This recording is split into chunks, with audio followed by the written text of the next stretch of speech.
And we are live. Good morning, crypto warriors, and welcome back to the Gem of Crypto, episode 345.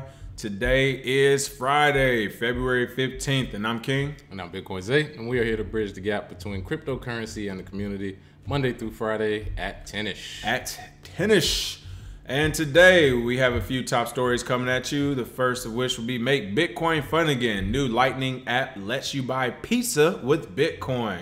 Ripple CEO Brad Garlinghouse says JP Morgan coin misses the point of crypto. Can't wait to hear his comments on that. Detected cryptojacking prompts Microsoft to remove 8 free apps from Microsoft Store. And Coinsquare acquires decentralized cryptocurrency exchange StellarX. But before we jump to those stories, who is our free crypto coin winner from yesterday? Oh, yeah. So our free winner from yesterday is Ryan Cooper, one of our regulars on the show. Shout out to Ryan Cooper. Shout out, Ryan. For his comment based on our question about the JP Morgan coin that came out. Do you like it? What do you think will happen? He seemed to share the sentiment about how it'll probably affect Ripple more than it'll affect Bitcoin because that's sort of their lane. So shout out to him, and we'll be sending those free crypto coins today. It looks like Brad Garlinghouse agrees with you as well, Ryan. So like we said, can't wait to get that story. And of course, we're looking at the chat box. We haven't seen anybody come in yet, which means that no one has received a notification apparently. I didn't see the email on my phone either. But we'll jump to this top story, and I'm sure we'll get people on the way. Absolutely. We open up this browser window here. All right, if it wants to open up today, there we go. Got the chat open, and boom. All right, like we said, make Bitcoin fun again. New Lightning app lets you buy pizza with Bitcoin. Looks like over 150 people have already bought pizza with Bitcoin this week by using the Lightning Network. Again, we've been talking about the Lightning Torch project in the news. That even Twitter's founder Jack Dorsey. Jack Dorsey jumped on, passed the torch around. But it looks like it's made its way to Domino's. What's going on there? Oh, yeah. Everything makes its way back to Domino's in crypto. I mean, it's like crazy. The standard. Laszlo, if you've ever heard of him, a guy named Laszlo, he bought pizzas to start the first transaction in Bitcoin history. He paid 10,000 Bitcoin for 2 pizzas. It just hurts hearing those numbers. Just hearing those numbers are, oof. But basically, we've gone all the way, history, it may not repeat, but it often rhymes. So basically, we've gotten back to the point where now that Bitcoin is becoming a more reliable medium of exchange using the Lightning Network, they're using that to buy pizza. So basically the Fold product, which is the startup that has allowed this, their lead, Will Reeves, put it this way: we're trying to make Bitcoin fun again, illustrate that Lightning is at a point where it is mainstream ready. So the Fold web app, they plan to integrate Lightning for shopping options at all your favorite stores, including Starbucks, Whole Foods, Dunkin' Donuts, Target, and Uber. So crypto is coming mainstream, it sounds like. Coming mainstream. And see, the best part is it isn't officially partnerships, meaning they haven't accepted crypto at the store yet, so it's still early.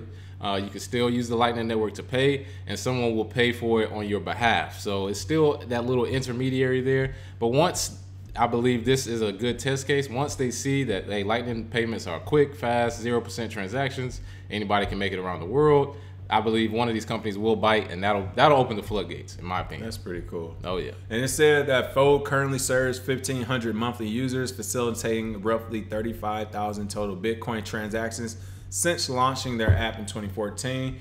They said they bootstrapped the project from now, getting a small C round from a Boost VC. But they're looking for, like you said, to not only do those direct integrations with crypto wallets, but also to grow. So, I mean, this is a cool story. Like, literally, this is the genesis of where we started Bitcoin. As you said, 10,000 Bitcoins for a pizza.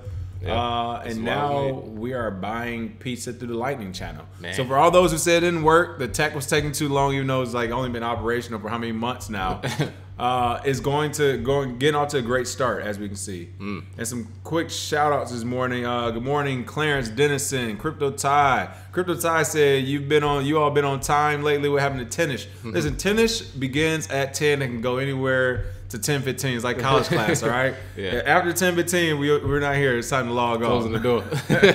Tony Nolly, what's going on? Cornelius Broadnex, Tommy Brown, Allison Thompson. Yep, somebody says Shadow Band. Yep. We know as we got talking the first few minutes, we didn't see anybody in chat room, so we figured the band was going. Oh, yeah. Ryan Cooper, Sergeant Crypto. There we go. Everybody's in there. Oh, yeah. Yeah, but even with the Shao band, again, that means we kind of did some more SEO stuff on our channel. That means it's clearly working. because beforehand our videos weren't really getting banned, but nobody was seeing them. But now they're getting banned, which means that the algorithm is actually picking up on it now, so we can't be mad at that for sure. That's pretty funny how that works. It's one of those good problems. Yeah, this is a good problem now. So you got the notification. There we go. Yeah, it looks like from what I saw yesterday, notifications are coming in. They're coming in about anywhere from 3 to 6 minutes after we begin. Looks like today it started about 2.5, 3 minutes after. So, they're working on it, but it's all good.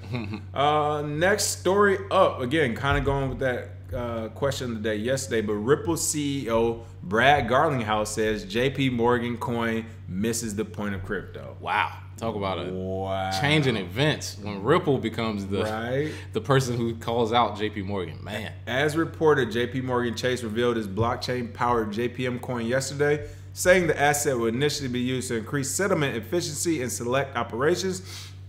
Directly following the announcement, Garlinghouse responded on Twitter. He quoted saying, "As predicted, banks are changing their tune on crypto, but this JPM project misses the point. Introducing a closed network today is like launching AOL after Netscape's IPO 2 years later, and bank coins still aren't the answer." Oh, yeah. What are your thoughts on this? What are your thoughts on Brad? You know, well, see, Brad, I believe, is a great CEO who wanted to start a company that wanted to, do settlements for banks. I don't think he ever actually wanted to have a cryptocurrency, but he wanted the cryptocurrency. I don't know. You want slash. You had to have that to do the settlement. You have to have that to do the settlement. Exactly. So, and I get what you're saying. The settlement is actually where the money is at for them, not necessarily their coin. Their coin. And see, the coin, like I've always said, is Ripple has no use case for regular retail investors. Like there's nothing you can buy with Ripple regularly. There's nothing to really do with it except hold it and use it to send to other people. The best part about this whole operation is that when JP Morgan came out with this coin, almost immediately, Max Kaiser, a few other people, big names, said, well, this will affect Ripple to start. And I'm glad Brad Garlinghouse was like, wait 1 second. We are still Ripple. At some point, we have the money to try and push through. This just means it's competition. And they're global. JP Morgan's dealings can only deal with, I believe, U.S. operations with some international stuff. But I think Ripple, they may not die, but this actually gives them good competition to be better.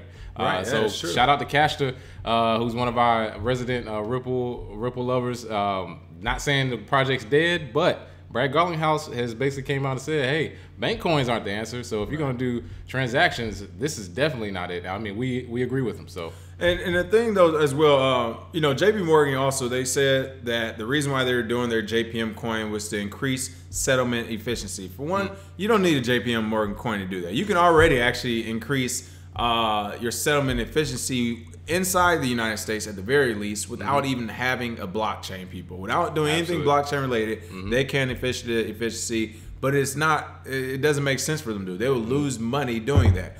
Because employees, they're losing employees and money. Increasing the settlement efficiency is literally just saying this one bank, let's say one JP Morgan bank, Chase Bank, sending money to another Chase Bank, you both can agree is there in both accounts. The fact that they can't do that, or they claim they couldn't do it without blockchain, it kind of shows how antiquated the banks are anyway. Oh yeah. You tell me a bank that's owned by the same company can't settle a number without going through paperwork. I mean, if you go to the bank right now, look how they give you your receipts. I mean, everything's still paper. You got the checks, you got to cash. They got to print out your receipt. You got to do this. You got to take. If you try to deposit money into your business account, it takes 24 hours before that money's even available to you in your business account. Ridiculous. Do you understand how crazy that is? If you go to a bank and put money into your business account or a check into your business account, it takes 24 hours for them to settle that and for that money to be available for you. They have already been left behind the curve. Yeah, way behind. So Brad is right in the sense that, hey, they're off target with the JPM coin, but here's the issue. So are you, Brad. You're off target when it comes to the community, which is why you did the coin. Again, we get it. It was a market for it.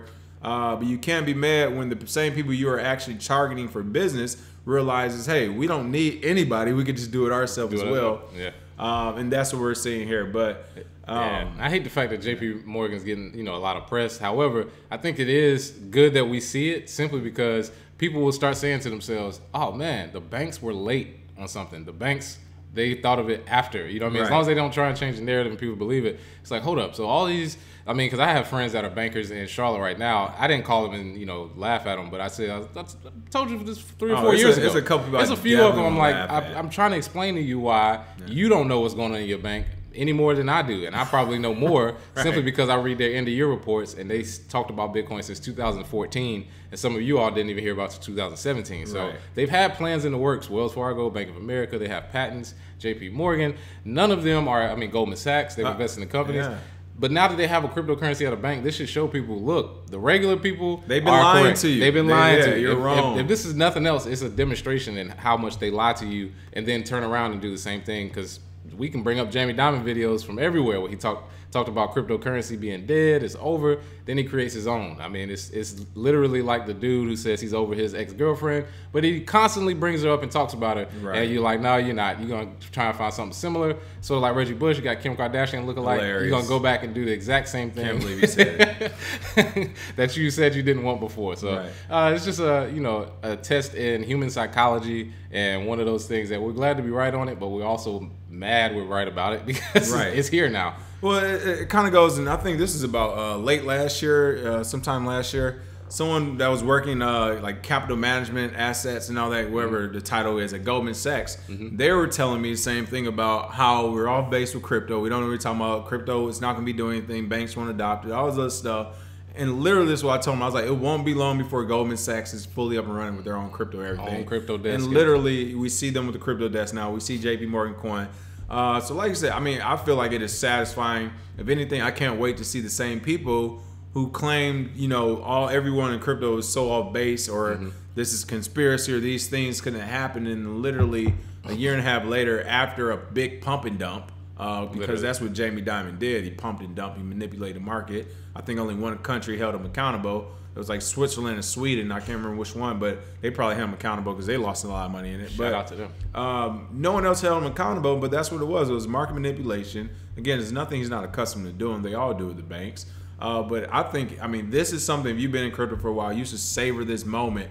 The fact that a bank has came out with a coin now, and then that Ripple is actually going back and forth with the bank. I love it. And what's really good about Brad Garlinghouse is that he made his money at the right time. Again, it's not worth as much as it was. If you remember when Ripple hit his all-time high of $3 or whatever, when they were telling you to buy it then on CNBC. Jesus, that was the worst. Right. That was the worst. But when Ripple hit his top his top net worth, Brad Garlinghouse was one of the wealthiest people in the world. I think he literally hit the top 5 of the wealthiest people in the world. Yeah. I mean, he was only up there for a few hours.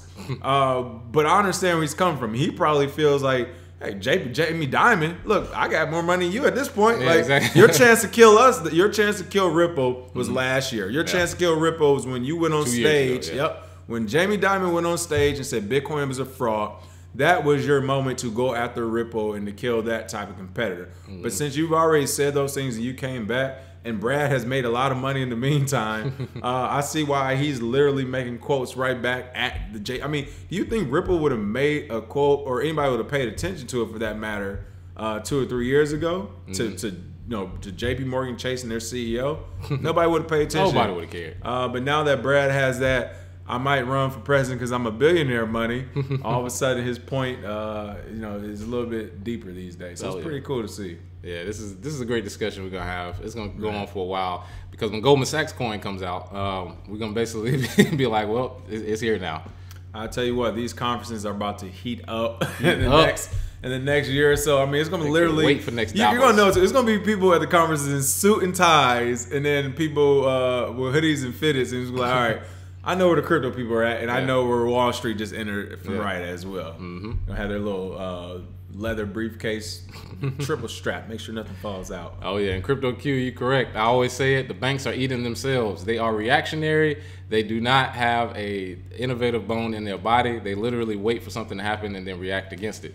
But the problem is they were too late this time. Like I tell people, we haven't won anything, but you basically, if you can't beat them, join them. And they literally just joined us. It was crazy that banks are so reactionary, though. It's kind of what we talked about the markets the other day in these businesses. It's like, especially if you have the money already, take the risk. You're losing money anyway. Like that's what I understand about banks, bankers, and all this other stuff, or even people who have board members or public holdings.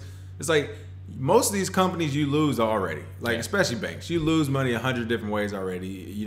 And not only that, with your fees, you can make the money back in literally 24 hours. Why not divert some of these funds to do something different? Oh yeah, why not just use the overdraft fees. You make $1 billion a year off broke people because they don't have money. So and divert some of that money. Take some of that money and then put it into something else. But of course, listen, that's why we don't work at banks. They're like, have you seen the new helicopters? All right, I don't have enough money to divert. These new helicopters coming out. Let me tell you about them. Yeah, innovation is stifled. These private jets aren't going to feed the gas themselves. Exactly. Detected cryptojacking prompts Microsoft to remove 8 free apps from Microsoft Store. Oh yeah, that is right. The hacking, jacking, and malware still hasn't stopped. United States-based software corporation Microsoft has removed 8 Windows 10 applications from its official app store after cybersecurity firm Symantec identified the presence of Monero coin mining code. I'm not even going to try to pronounce this word. Surreptitious. Surreptitious. I haven't said it in so long. That was like the little word. That's the craziest way to use it, though. Is the presence of surreptitious Monero. I've heard Monero described as many things, but not surreptitious. Surreptitious. but yeah. Stealth crypto mining, we've discussed it a few different times. Try to make sure you stay safe. Cryptojacking. Cryptojacking, as it's called. If you don't know what that is, that is sounds terrible. Exactly. But cryptojacking, yeah. We out here cryptojacking people. Yeah, that's crazy. I mean, nobody is holding guns to people and taking money anymore. It's all hackers and cryptojacking. But the way this works, like we've explained before, malware, when you click on a application, it installs itself, and in the background, which you don't really notice, you're working on an application or you're building stuff on it. In the background, they are mining Monero and sending it to themselves using your computing power. And an easy way to tell is if your computing power, if the battery runs down low, if it runs slow, if you look at processes and your processes are low, but your usage rate is very high, in the background there is something going on. And usually if you're mining a cryptocurrency, it will be very easy to see. Your computer gonna be whizzing. Everything gonna be whizzing. Warm up real quick on you. Yeah, you open one window and it won't load. You're like, what's going on? So that's what's happening here, and it's good that Symantec actually came through and got rid of these malicious apps because they won't stop being created. They're just trying to find more creative ways to get them in there. But it's a good thing that they actually have the template to see what type of app or what it does, and they can take it out of there, because we don't want people's first introduction to crypto to be them getting jacked or getting Monero mined on their computer. You want people to have a positive experience. So good shout out to Microsoft Windows. Thank you for doing that. And shout out to Symantec too as well. I didn't realize they were still even operating. Symantec. Symantec. Excuse me. They always chilling in the cut. Look, that means they're doing very well. I already, I don't use Windows, so I don't see it. But when I'm on the little Dell Windows, I do see the little thing pop up. So it's pretty interesting. Yep. Symantec representatives told technology news website ZDNet that this is the first time cryptojacking cases have been found on the Microsoft Store. So this is new. Again, we talk about how these scams, cryptojacking, all this stuff is becoming even more and more sophisticated yearly. You're seeing here the app's stealth success reportedly stems from the fact they run independently from the browser in a standalone window. You can see that window here as well. Moreover, they have no throttling, which means they can use up 100% of a user's computer time. That part is crazy. Whereas some of the other cryptojacking in the past, they might do 40%, 60%, 20%. I mean, it might be 5 or 10% if they're doing it amongst thousands of computers. They only need a little bit from everyone. But if you have this thing where it has no throttling, as Bitcoin, they said, this type of cryptojacking, you're going to notice when it happens, because literally your whole computer is going to run slow. Yeah, exactly. You try to open up a Word document, like you said, it's going to be stuck on the little refresh or whatever. So, all day, yep. This is crazy, but it was one of the things we need to point out, that this has hit the Microsoft Store. We've seen a couple of apps hit the Apple Store. This thing isn't slowing down. What can people do to protect themselves against this? Oh, well, mainly whenever you get apps from the Windows or Google Store, make sure it's certified by them. Also, if you have any type of apps that have any type of big processes, go ahead and get them out of there, and check back with Kaspersky Lab or with Symantec, because I believe they put out reports whenever they do these lookups. So just want to be safe out there. The actual code, if you are a tech person, if you want to see if there's something running outside of the browser, look in your processes. If you see wwahost.exe, that means that process is running independently from the browser and could be malicious. So wwahost.exe, if you see that in there and you downloaded some software, you definitely want to make sure you take that out as well. So make sure you stay safe out there, people. Yeah, and honestly, it's kind of, what all are people downloading now? All this stuff, there's not that much stuff you should be downloading, especially on your same machines that you're using a lot of cryptocurrency on. Like when it comes, especially this is one that was outside the browser as well. Yeah, I mean, I'll be interested to see what were some of those applications from the official store. But yeah, I mean, they don't want to put those out because no. Let me see if I can see it. Yeah, go ahead. Say if they put it out, yeah, hopefully they do have some sort of list Right, of they're just saying, the developers. We're but not telling you. They're really getting the information of what countries it's coming from too. I mean, like you said, I mean Africa, Russia, Ukraine. You got a bunch of different places that are detected as doing this. Middle East, Turkey. Right. So once they find that out, the nefarious characters, they can get rid of the surreptitious Monero. Coinsquare acquires decentralized cryptocurrency exchange StellarX. Wow. Oh, yeah. Big news, people. StellarX. I know a few people have played around with it before, our Warriors, but Canadian-based cryptocurrency exchange Coinsquare has acquired decentralized exchange StellarX. Announcing the news on Thursday, the firm said the purchase comes. It acquired Stellar Wallet. I don't know what they're trying to type, but the purchase comes after they acquired Stellar Wallet Block EQ last December. That product will be rebranded to become the anchor wallet for the StellarX platform going forward. Coinsquare did not disclose the cost of the acquisition. The Stellar Wallet Block EQ, is that one decentralized as well though? Block EQ's wallet, not sure. I don't believe so. I don't believe so. And if it's not, that kind of makes sense of why they would pair with the exchange. Yeah, I mean, if they bought Block EQ, like we said before, if they buy something that an exchange uses, sort of like the relay stuff that Coinbase bought, and then 0x is the one that's using it, we think that'll be added.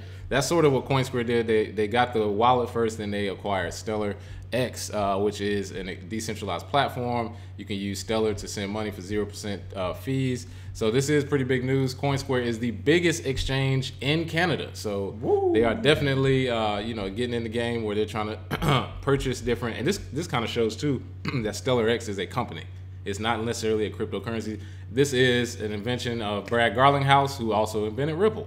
So this goes to show you that this is a company. The platform that they're purchasing will be worth a lot in the future, I believe, simply because there's not a lot of decentralized exchanges that are up and running that are actually useful. So it'd be interesting to talk to Lamar as well next week, because he's big on Stellar and the StellarX exchange. So anybody using CJs or coins, they are on StellarX. They just got bought by Coinsquare, so congratulations. There it is. They'll definitely get some good looks. And as we talk about StellarX, one of the things that also can do is allow you to fund it with the U.S. bank account, which is kind of not usual for DEX. Again, I haven't used Stellar since they had this feature, so I'm not sure how that will work, but I am kind of curious to understand how is it decentralized and also allows you to have that bank account support. So. Oh, yeah. Somebody somewhere is on the hook when it comes to banks. I'll tell you that now. When it comes to banking, AML, KYC, and all that stuff, somebody's on the hook. So I would love to see how they implement all that into the exchange itself. I believe it's crypto credit cards they use, or so they're okay. Yep, and you pay through Simplex, I believe. All right, don't quote me on that. But it's still like a third party. Almost. Still a third party. Not directly, not yet. I was about to say that directly. That's the way. That would have been huge news or something. Right. That's what I was like. How did I miss this one? It makes more sense then. Absolutely. All right. And for the free cryptic coin today, what are we doing? Oh yeah. So for our free cryptic coin today, will you use the Lightning Network to buy pizza? Will you use it to buy Starbucks? To buy things at Target? Do you think Lightning Network will succeed in scaling because the average buys are $25 where it used to be about $5? Let us know what you think about the Lightning Network. Put your cryptic coin address and we'll be sending out those free coins today. All right. Have a happy Friday, and as always, make sure you smash that like and share button, and we will see you all next week. Absolutely. Possibly on Tuesday, because I think Monday's President's Day. So is that really a holiday? I don't even know what you do on President's Day. You're supposed to celebrate the presidents? Like, which one? Because a lot of them been doing bad since I've been alive. Yeah, I would say do we celebrate the one who got impeached? Well, play the saxophone like for something exactly for something he did. Are we going to celebrate the one who started the fake war over weapons of mass destruction? Maybe I'll rub some Cheetos on my face. We're going to celebrate the one who got your room and who knows who in the military, or are we going to celebrate our current one? I don't know. Yeah. But anyway, happy President's Day to everybody. Celebrating William Howard Taft. Yeah, exactly. We'll see what happens Monday. We may be here, but if you don't hear from us Tuesday for sure. Oh yeah. Cheers. Have a good one. You said William Howard Taft. That's hilarious. Andrew.